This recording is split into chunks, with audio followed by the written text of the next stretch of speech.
公司举行年会，男友却携着学妹出席。面对我的质问，男朋友的眉眼带着不耐。陈梦佳，你不要胡思乱想，学妹却孤孤单单的在这个城市，我只是帮一把罢了。我看着学妹穿着我的礼服，挽着我的男人，脸上满是挑衅，心如刀割。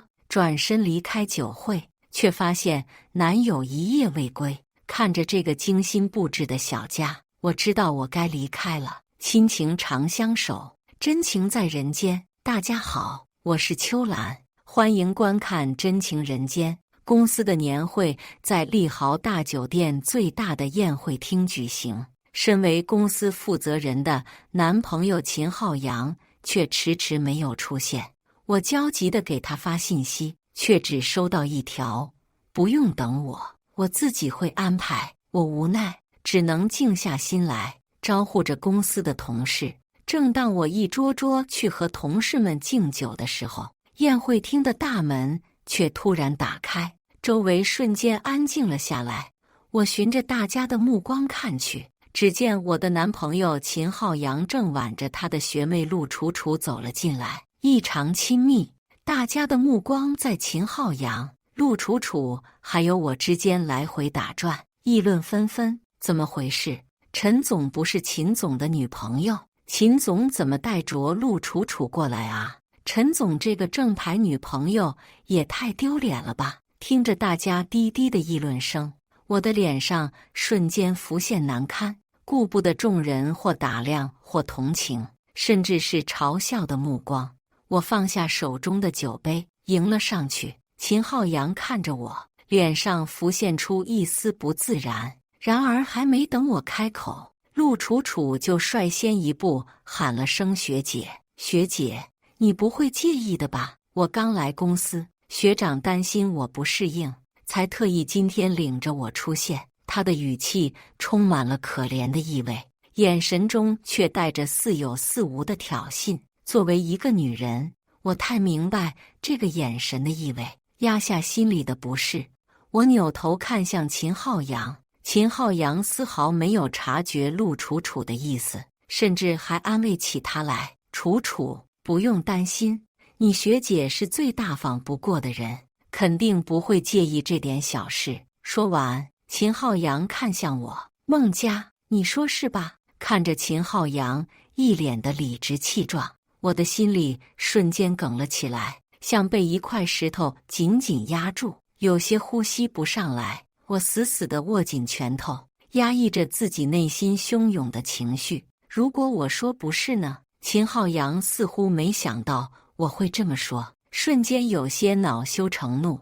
他甩开陆楚楚挽住他胳膊的手，上前一步拉住我的胳膊，压低声音，语气里带着一丝威胁和不耐烦：陈梦佳，你什么意思？今天是公司的年会，你不要因为这点小事闹得大家不愉快，大家都在看我们，你不要做什么出格的事。我环顾四周，看见大家探究里带着八卦的眼神，心里一阵悲凉，忍下心里的酸意。我对着同事们说了句抱歉，转身去了洗手间。我看着洗手间镜子里盛装打扮的自己，不禁觉得有些可笑，眼眶也在不知不觉中红了起来。刚才陆楚楚穿着的鹅黄色礼服，是我原来特意定做的，因为秦浩洋一句这个颜色太嫩，不衬我，而被换了下来。现在这件礼服却嘲讽地穿在了陆楚楚的身上。原来这就是秦浩洋的另有安排，他的安排就是把我的心血拱手送人，让我置于这样尴尬的境地。气血翻涌间，洗手间的门突然被打开，陆楚楚身姿袅袅地走了进来。再没有刚才伪装的小心翼翼和可怜，她换上满脸的盛气凌人，勾起嘴角，拎起裙角，在我的面前转了一圈。学姐的这件礼服很漂亮，我很喜欢。说完，还凑近我的耳朵。学长也说我这件礼服很适合我，比学姐穿上好看多了。我的脸色瞬间变得惨白，心脏也密密麻麻地疼了起来。陆楚楚越发的得意，学姐，看来学长的眼光很好呢，我确实比你更适合。看着满脸挑衅的陆楚楚，我再也忍不住，抬起手就想给他一巴掌，没想到陆楚楚却后退一步，然后大喊起来：学姐，你要干什么？你不要打我啊！洗手间的门猛地被打开，秦浩洋一脸怒容地走进来，刚好看到一脸惊慌害怕的陆楚楚，以及高高扬起巴掌的我。秦浩洋一把把陆楚楚拉到身后，他的脸上满是怒意，眼神里是赤裸裸的防备。陈梦佳，你到底在发什么疯？楚楚还专门说要过来解释一下，怕你生气，误会我们之间的关系。没想到你居然不分青红皂白的打人。面对秦浩洋的质问，我呆愣在原地，我被他的话和眼神深深刺痛，此时竟然做不出任何反应。陆楚楚还在一旁委屈地抽泣：学长，都是我不懂事，才让学姐生了气，都是我不好。学长，你千万别和学姐吵架。他仰着小脸，一脸的委曲求全。还真是我见犹怜，年会重要，我受点委屈没有什么的。说完，陆楚楚从秦浩洋的身后站了出来，他咬了咬牙，一脸慷慨赴义的样子。如果学姐打我2巴掌就能出气的话，就尽管打吧。秦浩洋看我的眼神里怒火冲天，他上前一步，站在陆楚楚前面：陈梦佳，你适可而止，楚楚都为你这样了，你还要追着不放？你是我的女朋友，怎么可以这么小肚鸡肠？你实在是太让我失望了。我看着面前皱着眉头的秦浩洋，一瞬间好像不认识了一样。我明明什么话都没有说，凭着陆楚楚的一面之词，就这么被他定了罪。此刻我仿佛被抽光了所有的力气，只能咧开嘴，自嘲地笑了笑，绕过面前的秦浩洋和陆楚楚，不想再看他们一眼。出了利豪酒店，我漫无目的地在街上走了好一会儿，街上的风冷冷的，吹得我脑子好像清醒了一些。拢了拢衣服，我打车回了家。我想，我应该和秦浩洋谈一谈。我和秦浩洋是大学情侣，毕业之后选择了一起创业，渐渐的，公司也具备了一定的规模。创建公司的时候，我和秦浩洋约定，如果我们之间出现什么问题，一定要及时的沟通，不能生闷气，不能不给对方解释的机会。我坐在家里的沙发上，静静地等待着秦浩洋。我没有开灯，黑暗中的时间过得越发的缓慢。我不安地看着手机，时不时刷新着同事的朋友圈，关心着年会的进度。直到我看见陆楚楚朋友圈的照片，她言笑晏晏地站在秦浩洋的身后，被秦浩洋一桌一桌领着认识公司的同事，仿佛一对璧人。我紧紧握住手机，关节泛白，眼睛赤红。时间一分一秒地过去，直到年会结束，秦浩洋都没有消息过来。又过了很久，家门也始终没有动静。我按捺不住，给秦浩洋打去了电话。电话里传来机械的女声：你好，你所拨打的电话已关机。我的心直接掉落谷底，一夜无眠。我就这么枯坐到了天亮，直到天边的第一丝微光照到我的脸上，我似乎才怔中过来。这时门口也传来了开门声，我死死地盯住大门口，只见秦浩洋在玄关处换着鞋。我没有出声，等他走进客厅，看见我坐在沙发上，才吓了一跳。他仿佛什么都没有发生过，脸上还带着一丝关心，看着我还穿着昨天的蓝色礼服，他有些不自在。孟佳，你是一晚上没睡吗？一夜间仿佛耗光了我所有的心力，我不想再绕圈子，直接地问了起来：你昨晚没有回来，去了哪里？秦浩洋上前想要环住我的腰，却被我躲开。他看着空荡荡的手心，搓了搓手，这是他紧张时的小动作。还在生气吗？我昨天年会喝多了，就在利豪大酒店睡了。陆楚楚只是小孩子，我们是他的学长学姐，帮帮忙是应该的。说完，他看着我的脸色，又开始承诺。不过，孟佳，你要是不喜欢的话，我就不管了。我听着秦浩阳的话，心里的郁气散去了一点。你最好说到做到。秦浩阳松了一口气，语气中瞬间带着一丝抱怨。孟佳，都怪你走得那么早，你不在，都没有人看着我，一不留神我就喝多了。我心里瞬间就又烦躁了起来。要不是我看到他揽着陆楚楚，一杯一杯的喝着，脸上还都是笑容的话，我还真就信了。秦浩阳没等我说话，就歪着脑袋揉了起来。孟佳，我头疼，先去补个觉。秦浩阳逃也似的回到了卧室。我所有的话就这么被堵在了口中，越发觉得自己可笑。有些身心俱疲的我，现在也没有了质问的力气。换掉礼服，冲了澡，就去到次卧睡觉，一觉就睡到了下午。醒来，秦浩阳已经不在家里，屋子里空荡荡的，卧室的脏衣篮里扔着秦浩阳的衣服，鬼迷心窍一般。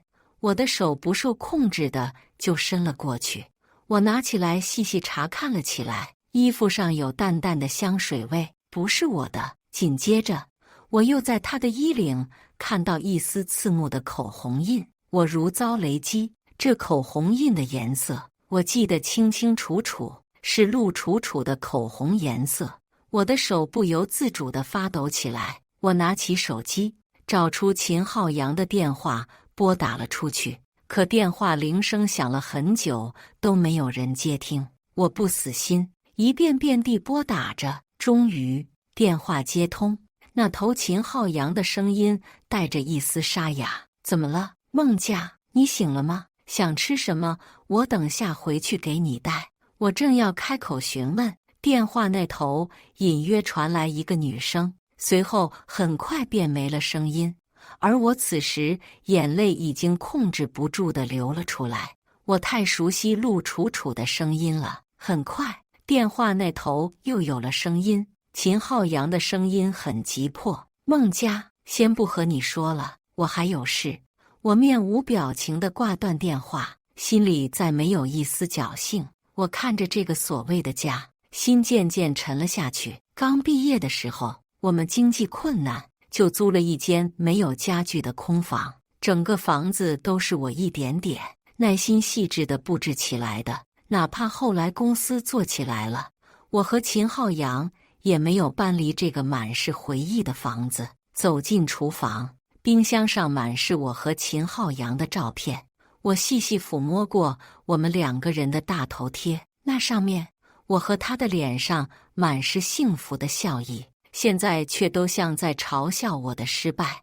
我把照片一张张的拿下来，撕碎，全部都扔进垃圾桶，随后去卧室收拾起了我的行李，带不走的就统统丢进楼下的垃圾桶。最后，我看了一眼这个充满回忆，但现在满是痛苦的房子，头也不回地离开。接到秦浩阳电话的时候，我已经在酒店又睡了一觉。陈孟佳，你为什么没在家里？你的东西呢？都到哪里去了？秦浩阳的声音是肉眼可见的慌乱。你至于吗？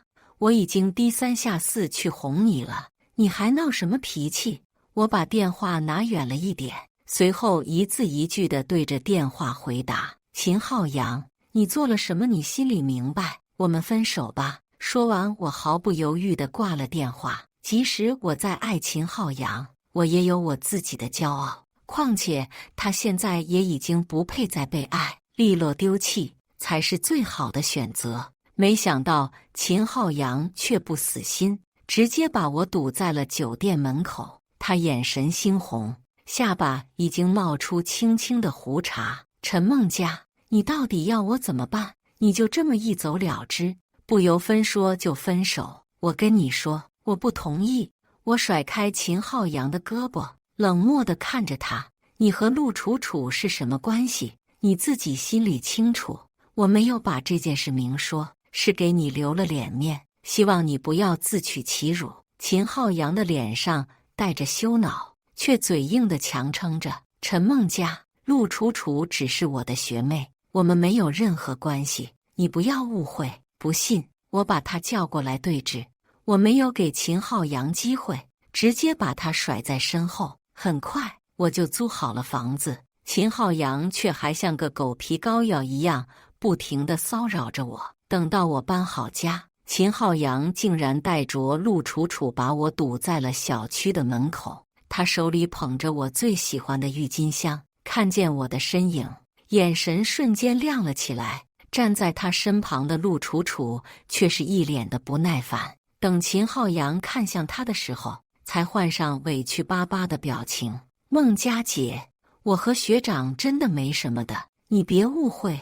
我上下扫了陆楚楚一眼，轻嗤出声，懒得和他们废话，绕过去就想走开。陆楚楚却猛地上前拉住我的胳膊。学姐，我求求你了，你就原谅我吧。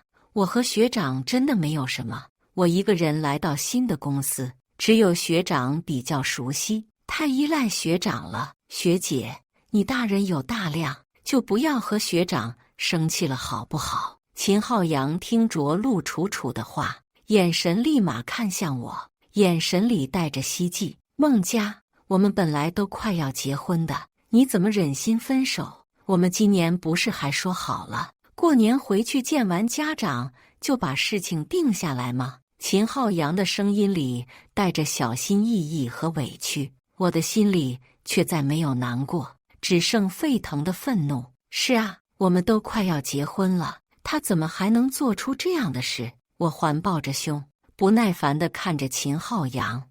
你和陆楚楚怎么搅和在一起的，我不想管，但我警告你们不要出现在我的面前，因为我嫌你们脏。陆楚楚听完我的话，尖叫出声。陈梦佳，你怎么能这么对学长？你知道学长这段时间是怎么过的吗？他每天都想着你，茶不思饭不想的。为了这个郁金香，他甚至托朋友从荷兰空运过来的。学长对你这么好，你为什么视而不见，还污蔑我和学长？秦浩阳在一旁受伤地看着我，眼神里满是哀戚。他上前一步，跪在了我的面前。孟佳，我真的离不开你。他从兜里掏出一枚戒指，以前可能是我没有给你足够的安全感，才让你胡思乱想的。现在我向你求婚，你答应我好吗？孟佳，我是真的爱你。我看着秦浩阳的眼神，听着他虚伪的话，有点忍不住想扇他。这就是他廉价的爱，这一秒爱你，下一秒就可以出现在别人怀里。我瞥了一眼站在一旁的陆楚楚，她看着秦浩阳掏出的戒指，眼神里满是嫉妒和怨毒。我嗤笑一声，眼见着围观的人越来越多，甚至还有人在起哄，让我答应秦浩阳。我再也忍不住了，本来还想给他们最后一丝体面，现在看来没必要了。我掏出手机，翻出照片。秦浩阳，若要人不知，除非己莫为。你睁大眼睛好好看看，照片上陆楚楚扶着醉酒的秦浩阳，正在开着房间的门，两个人已经按捺不住吻在了一起，真是令人厌恶。秦浩阳的脸色瞬间变得煞白，手中的郁金香也落在了地上。而陆楚楚就不一样了，她没有丝毫的惊慌，脸上甚至浮现出得逞的笑意。可是看到我嘲弄的眼神之后，瞬间眼泪流了下来，哭着跑开了。好一个不否认不承认，留秦浩阳一个人呆立在原地。我勾起嘴角看了秦浩阳一眼，然后冷哼一声，转身离开。秦浩阳嗫嚅着，最后也没说出话来。秦浩阳的公司一直是秦浩阳负责技术，而我负责着销售工作。过完了年，知道我和秦浩阳拆伙之后，对家公司很快投来了橄榄枝，正方科技的刘总开出来让我无法拒绝的价格，我欣然接受，而且我要带着我的团队过去。这个公司虽然是秦浩洋名下的，但是当初是我和他一起一砖一瓦地建立起来的。我不是什么圣母，被人坑了还会忍气吞声，并把利益拱手相让。我很快约了自己曾经的手下吃饭，吃饭地点就在公司的不远处。从他们口中，我也知道了秦浩洋的近况。他最近浑浑噩噩的，公司的事情也很少管，大家都有些人心惶惶的。看着我现在招兵买马，心里也有一丝蠢蠢欲动。没等我们敲定细节，包厢的门就被人大力的推开。秦浩洋一脸憔悴，看上去苍老了不少，在没有之前意气风发的样子。他脸色依恋地看着我：“孟佳，你要什么你就说，我难道还会不给你？没必要这样防我。”我让小王先走，和秦浩洋面对面坐了下来。秦浩洋看着我的眼神满是眷恋：“孟佳，只要你回头和我在一起，公司可以挂在你的名下，我也可以去公证。只要我们结婚了，以后不管发生什么事情，我们的共同财产都是你的，可以吗？”我看着面前的秦浩洋，缓缓地摇了摇头：“秦浩洋，有没有你，我的事业都可以做得很好。当初创业，我和你的付出是一样的。你每天在忙着技术的时候，我也在外面拼命地拉着业务。我现在带走我的销售团队并不过分，我希望你能明白。”秦浩洋听着我的话，痛苦地捂住了脑袋：“孟佳，我是真的知道错了，我只是喝多了，我不是故意的。我求求你了，不要离开我好吗？我现在每天每晚都睡不着觉，每天白天也没有安心工作，只要睁开眼睛，眼前全部都是你的身影。孟佳，我真的好想你，我们曾经那么好，一起拼搏，互相取暖的日子，你都忘了吗？”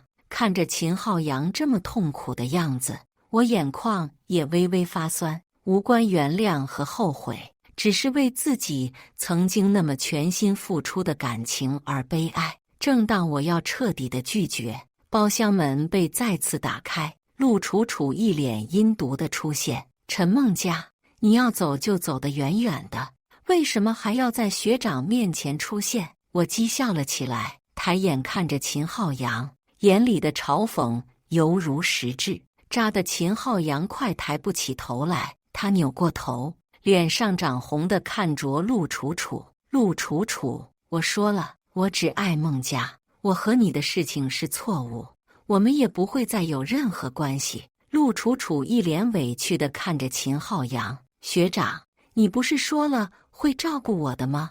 你不是说会永远保护我吗？”秦浩洋的脸上露出后悔的神情：“陆楚楚，你都是故意的，对不对？你害得我和孟佳变成这样，你是罪魁祸首。”陆楚楚看着秦浩洋，脸上的神色变幻莫测，最后委屈全都不见，变成了坚定和怨恨。“学长，你凭什么说我？我没有拿着刀架在你的脖子上招我进公司，是你心软，是你要面子，我只是求你2句，装装可怜，你就带我去了年会，让学姐误会的事，是你自己一步步做下来的。”我听着陆楚楚的话，闭上了眼。是啊，不管陆楚楚想要什么，要做什么，也需要秦浩洋的配合才对。被戳中的秦浩洋立马恼羞成怒了起来，他站起来，抬起了胳膊，就想给陆楚楚一巴掌。陆楚楚却没有丝毫害怕，甚至还上前了2步：“你打啊，你有本事就打啊！学长，你还不知道吧？我已经怀孕了，孩子是你的。”我彻底的笑了，看着这场闹剧，竟然是这个结果。我起身，对着面色灰白的秦浩洋说了一声恭喜之后，就头也不回地离开，不再关注秦浩洋和陆楚楚的事情。我巴不得他们彻底锁死，不再来打扰我。我全部精力都放在组建属于自己的销售团队上。原公司的老部下们收到我的邀请之后，大部分都选择了跳槽，而大概率是心有愧疚。秦浩洋并没有阻拦，很痛快地批准了他们的离职申请。我并不会感激，这些都是我应得的，也是我的心血。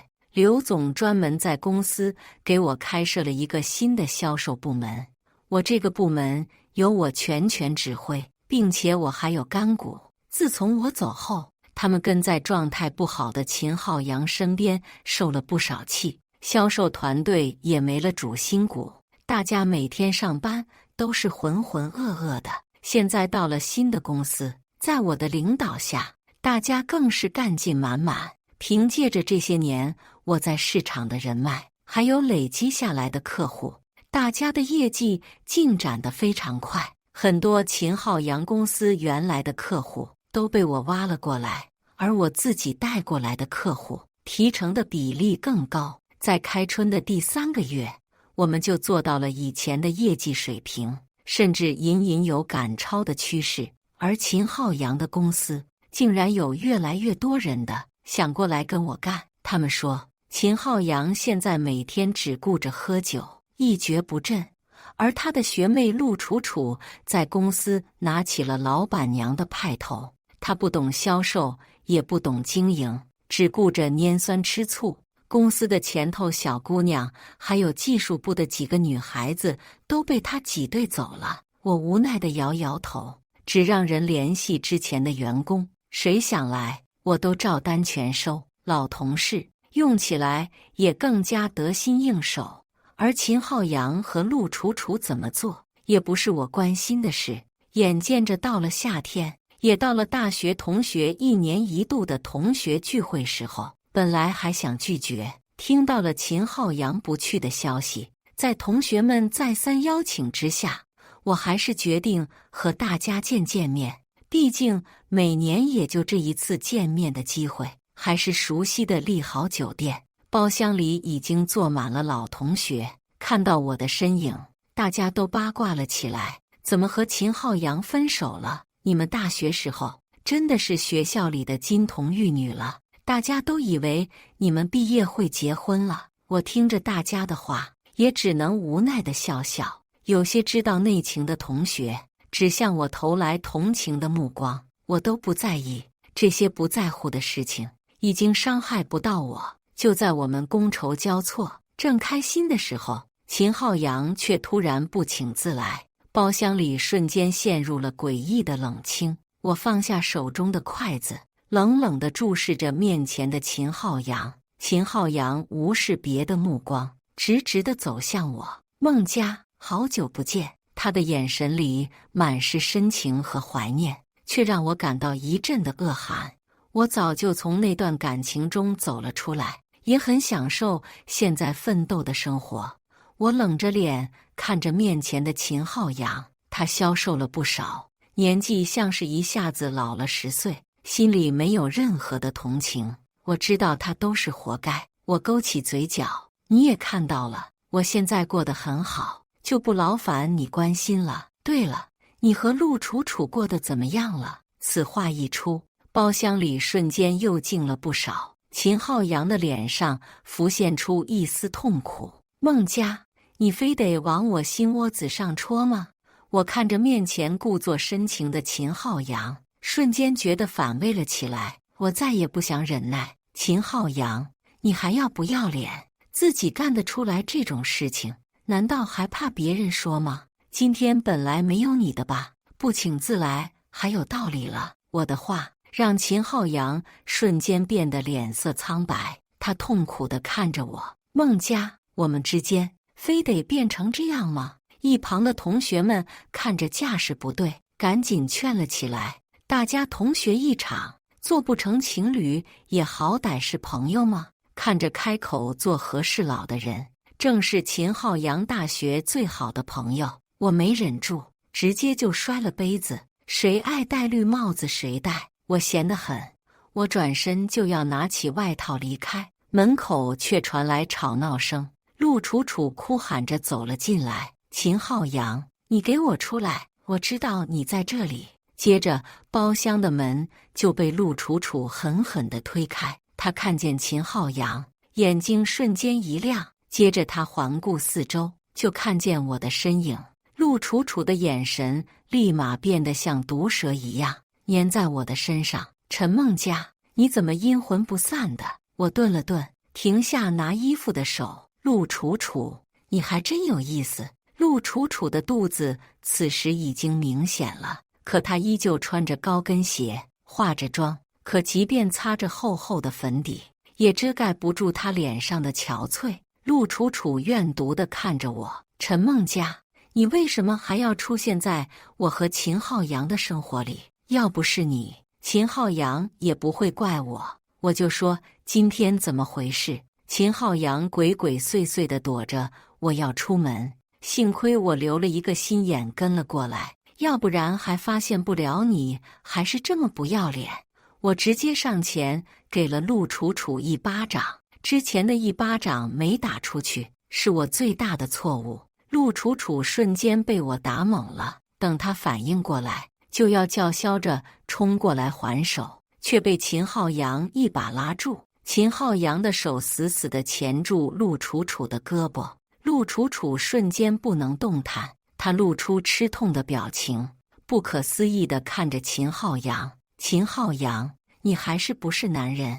有人打你女人，你竟然在一旁看着不说，还不让我还手。秦浩阳嘲讽地看着陆楚楚，是你死皮赖脸硬缠着我的，你以为我愿意？陆楚楚的脸色青一阵白一阵的，她看着我，满是怨恨。陈梦佳，你很开心吧？秦浩阳这么对我，你是不是心里在偷着乐呢？不过秦浩阳是我的，你再怎么也夺不走。我好笑地看着他，你现在的结果不都是你自己求来吗？再说了，秦浩阳这样给的垃圾，估计也只有你抢着要了。说完，我不再理睬这场闹剧，我选择了离开。陆楚楚却不想放我离开，她挣脱开秦浩阳的钳制，拿着一瓶酒就朝我砸了过来，却被秦浩阳闪身挡住。秦浩阳语气里满是警告：陆楚楚，我警告你，不许动陈梦佳。这句话却让陆楚楚瞬间破了防，她冲上前去就和秦浩阳撕扯了起来。秦浩阳再没有耐心，一把把陆楚楚推开，陆楚楚跌坐在地上，地上晕开血迹。陆楚楚捂着肚子痛苦地嚎叫了起来。陆楚楚的孩子没了。秦浩阳呆呆地站在一旁，不可置信地看着自己的双手。陆楚楚嘴里不停地咒骂着，整个包厢里鸡飞狗跳。我没有停留，一切和我再没关系。秦浩阳的公司现在已经维持不下去，他的技术团队都已经纷纷选择了逃离。很快就听到他的公司倒闭的消息，我的心里已经没有任何的波动。吸收了秦浩阳公司的技术团队之后，我决定开一家自己的公司。新公司就选在本市最高端的写字楼里。开业那天，有个没有留下名字的花送来一束郁金香，我心里明白是谁，看也不看的就扔进垃圾桶。等到下班的时候，我准备组织大家去聚餐，在路边等待的时候，却看见一辆车直直地冲着我就冲了过来。我瞪大双眼，脑子瞬间一片空白，有些躲闪不开。我清楚地看到开车的人是陆楚楚，她披头散发，眼睛血红。我以为自己就要交代在这里的时候，突然旁边伸出一双手，把我狠狠地推到一旁。孟佳，小心！砰的一声，那人重重地摔在了地上，是秦浩阳。救护车很快来到，秦浩阳被救护车拉走。我看着疯魔的陆楚楚上前狠狠地甩了他一巴掌，陆楚楚好像不知道疼一样，只是恨恨地看着我。陈梦佳，这次算你命大，我迟早有一天会杀了你的。我不解气，又给了陆楚楚2巴掌。你自作自受。害了自己还想害别人，你都是活该。你最好祈祷秦昊阳没事，不然你就等着一辈子蹲监狱吧。陆楚楚这时候好像才害怕了起来，嚎啕大哭了起来。我不是故意的，我不想害学长的，我那么爱他，怎么可能害他呢？我看着警察把陆楚楚带走，扭头去了医院。陆楚楚是秦昊阳的学妹，在陆楚楚刚来到我们公司的时候，我就开玩笑似的和秦昊阳说过，这个学妹应该喜欢他。秦昊阳却皱着眉头，说我不要胡思乱想。我看着他不开窍的样子，放下心来。其实他早就知道陆楚楚喜欢他。在我再次质问秦昊阳的时候，秦昊阳只说不要让我和一个女孩子计较，陆楚楚年纪还小，只是一时的迷恋，以后就会淡忘的。我相信了秦昊阳，只提醒他分寸感，也对陆楚楚诸多照顾。可能当时秦昊阳就享受这种被小女孩崇拜的感觉吧。而现在他们都为自己的贪心付出代价。来到医院的时候，秦昊阳还在急救室抢救，等到秦昊阳出来的时候，已经是深夜。还好命保住了，陆坚救了他一命，只是骨折，养养就好了。秦昊阳看着守在病床边的我，脸上满是欣喜和希望。孟佳，你是不是原谅我了？我真的好疼，你心疼我。我看着面前的秦昊阳，脸上满是冷淡，他的目光也渐渐从开心变成了自嘲。我就说，你怎么可能这么轻易就原谅我？孟佳，你说我到底怎么做才行？我看着秦昊阳，眼神里没有任何感情。我希望我们以后再也不见，不是因为感情未了，而是单纯为厌烦。你给我带来了太多的麻烦，不要觉得你救了我，没有你我压根不会遇到危险。我希望你有自知之明，以后不要出现在我的世界。秦昊阳失魂落魄地躺在病床上，挽留的话却说不出口。我转头去了护士站，帮他请了一个护工，是我最后的仁至义尽。秦昊阳出院后，选择离开了这座城市，而陆楚楚因为故意伤害罪被判入狱10年。而我在几年后把公司逐渐壮大，开了好几家分公司，每天都在忙碌中充实着自己。再后来，我选择把公司交给经纪公司，然后自己选择了退休。我想去周游世界，现在有钱有闲就很好。我走过了无数山川湖泊、雪山草地，我在路上遇到了志同道合的朋友，也开展过几段恋爱，合适就在一起，不合适就分开，不会强迫自己的心意，尊重并严格地爱着自己。感谢大家的观看，欢迎大家在下方评论区讨论。如果你喜欢这类故事，记得点击订阅《真情人间》，并分享给更多的人，这会对我帮助很大。再次感谢大家的观看。